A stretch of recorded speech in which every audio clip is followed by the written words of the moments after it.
And Escrima is famous throughout the world. It is a complete martial art, and it's basically weapon fighting.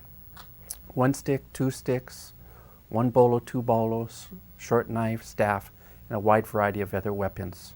It also includes hand against weapon and hand against hand. My master used to get so upset when somebody called Escrima stick fighting, because we would all get ready for the lecture, because he would go right back. It's not stick fighting, it's the martial art of the Philippines. You think the Filipinos fought the Spanish with sticks? And then he'd give you a lecture that it has all these different weapons in it. It has hand-to-hand, thousands of locks, thousands of getaways. It is a complete martial art. As you meet the Escrima masters, you find that a lot of them have similar characteristics. They're all sacrificed their entire life for 1 or 2 decades to learn the style from their masters. They're devoted to their grandmasters, devoted to their style. We teach Escrima because we want to promote the martial art of the Philippines. We want to preserve our grandmaster's name and certainly pass on the style to the next generation.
Ready?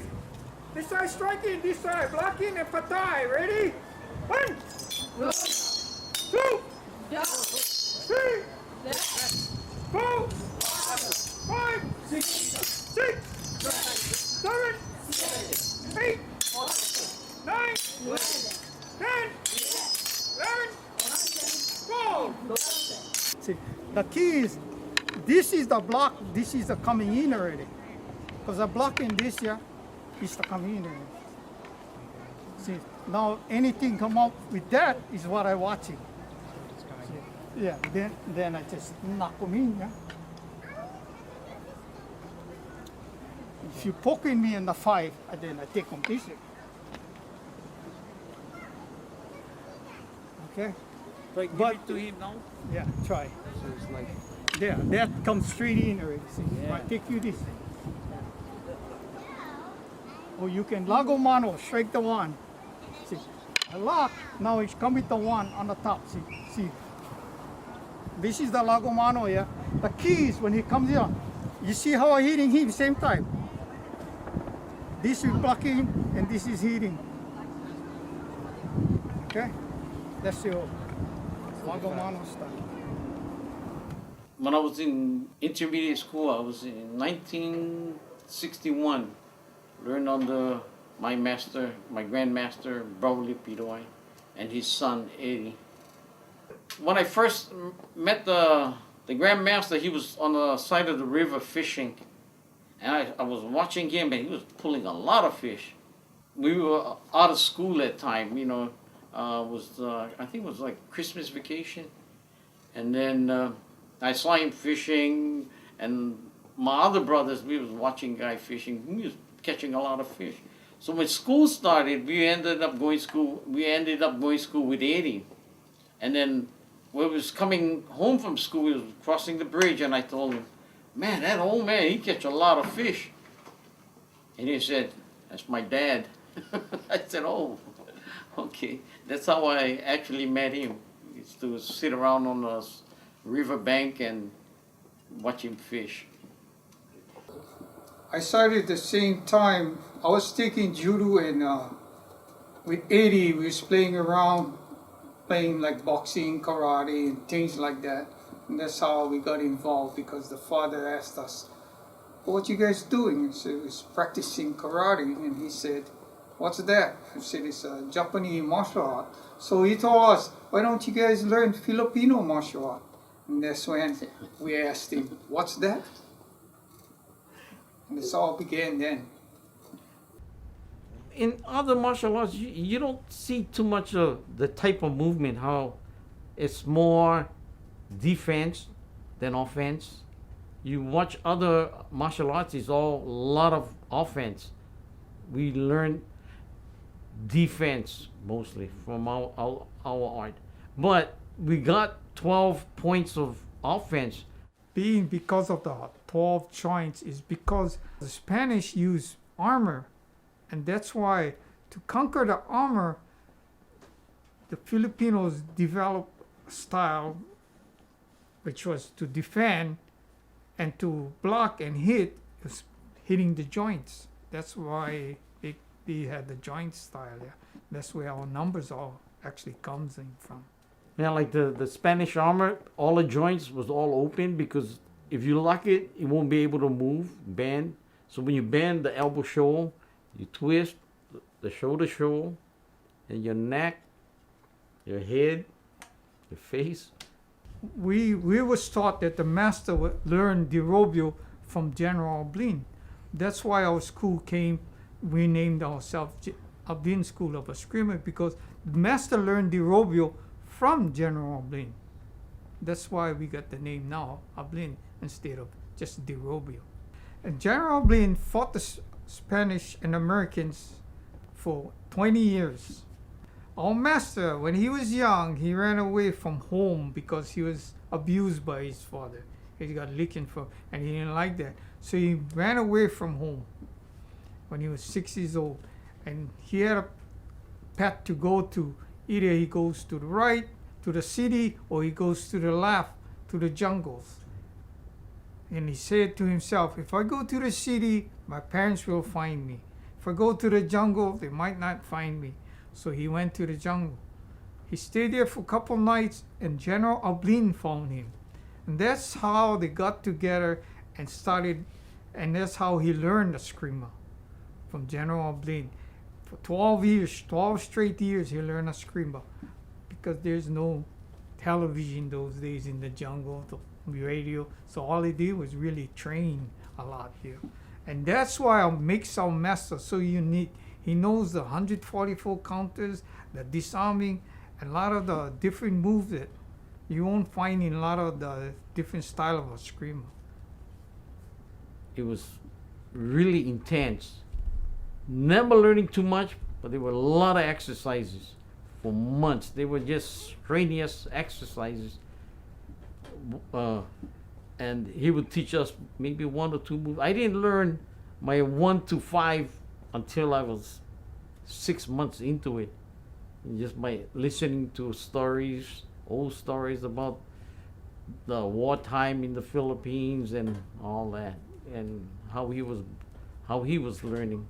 Yeah, we would train like from morning to evenings at times, but we would take breaks and have lunch together, and he would talk to us, tell us stories about the Philippines and his family and all that. Memories I have from the master is a lot of pain. Oh, he would give us some good locks into defending in all locks, and he would give us some good pain, and if you would say, "There's no pain," he would make pain.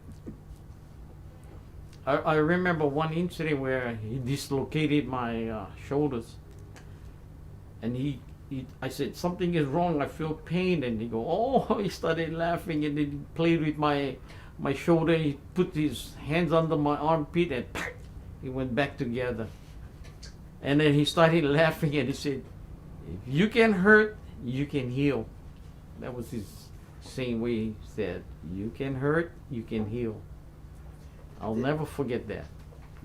Well, in the sense of derobio, the style of derobio is the passing style, where you don't go against force, where you go with the force and you defend. And the way the master taught us is you don't want to hurt the person right away. You want to just defend and disarm him and tell him, no, that's enough already. And if he insists, then you must do what you have to do. All the students, they learn derobio 1 to 12 offense, but we incorporate different ways of blocking. But first, derobio blocking, then we incorporate different styles of blocking. Well, in Escrima, we train a lot in weapons, but actually the weapon itself is just the extension of the hand. So we train a lot of open hand, where the weapon is not in our hand, and we do the same routine. What we do with the weapon, we do it with the open hand. We use the bolo a lot is because our style is actually with the bladed weapon. That's what the Blin School derobio is, and they fought the Spanish with the bolos. You know. That's why you're not going to go use sticks against the metal. So if you train hard with the bolos, you will fight with the bolos. You'll find our students, to get promoted, the first step, you got to be proficient with the 1 bolo or 2 bolos to get promoted to the next step. If you can't be proficient with them, you don't get promoted until you do. Our master said he wants to open the school to everybody. You know, it doesn't have to be only Filipinos. He was one of the first masters to actually teach non-Filipinos, and people used to get mad. Other people that was training didn't like it, but we did it anyway. Our Batikan Eduardo Pidoy, we grew up together. We're neighbors. We went to school together, and he started learning, and then he had a foresight where he wanted to teach kids or women, because he said they're the weakest, so give them back strength. That's what he always say. And then we started opening up the school to women and children. The reason why we do that we want their children to learn, and the best way is to teach your children and pass it on and pass it on.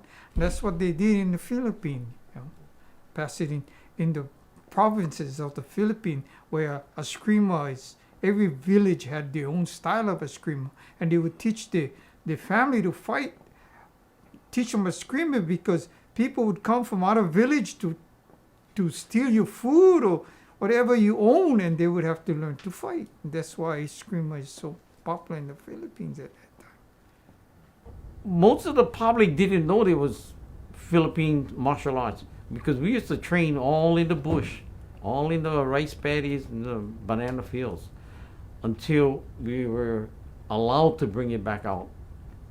During, I think this was in early 60s, where Beatrice Reynes, she was one of the officers for the Oahu Filipino Community Council, asked us to bring it out. But at one time, the Escrima was banned in Hawaii because there were killings in tournaments. So they banned training Escrima in Hawaii. I think it was like an informal ban. I'm not really sure about that record. Because of people dying, they didn't want us to, people practicing. Well, the dying in itself was from tournaments, because in Escrima, to see who's the best, they would compete against each other and they would go full on, and that's when people got killed. So that's why they didn't want that happening, so they banned it. Beatrice Reynes wanted us to opening up to the public because at one time all the schools used to get gang fights from the Filipinos from the Philippines and the local Filipinos. They were fighting each other because, you know, the local ones didn't care for the ones from the Philippines. And that at that time they were fighting where kids were getting killed, stabbed and all that. So because of her, she wanted us to bring it out, so to show the kids that the Filipinos had something. She wanted us to bring it out as a culture, not as a martial art at that time. For me, I want my school to go next to my son and keep on the tradition, and maybe his son or his daughter, and so on, until the whole world know who's General Oblin and our great grandmaster Barrow Pidoy. That's our goal.